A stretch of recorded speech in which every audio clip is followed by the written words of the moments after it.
Pidi. Temukan yang meriah sekali untuk Pidi bersalawat. Pidi Islami yang sangat luar biasa. Ya, semoga Pidi menjadi mulia di sisi Allah Subhanahu wa taala. Kami persilakan Baik, terima Bapak kasih. Bupati dan juga Bapak Kapolres. Bapak Kita makan bersama anak yatim di sini dan masyarakat Pidi. Terima kasih kepada Bapak Ibu. Ya, alhamdulillah terbukti hari ini Kami luar biasa. suasana kita.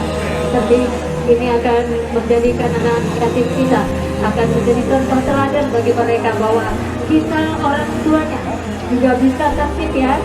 Belajar ya. Bapak petugas ke belakang harus sampaikan dirinya ke belakang di situ kita. Ya, di belakang sana belum? Baik.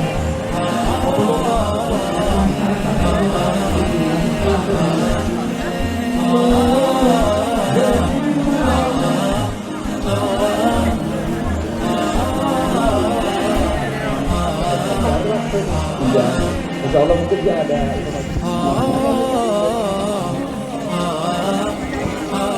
juga semuanya tertib. Masih yang berdiri kita tulis berkarya biar untuk yang ibu-ibu, bapak-bapak dan anak-anak yatim yang duduk dulu nanti semuanya akan dapat. Tinggal lagi duduk, yang duduk rapi.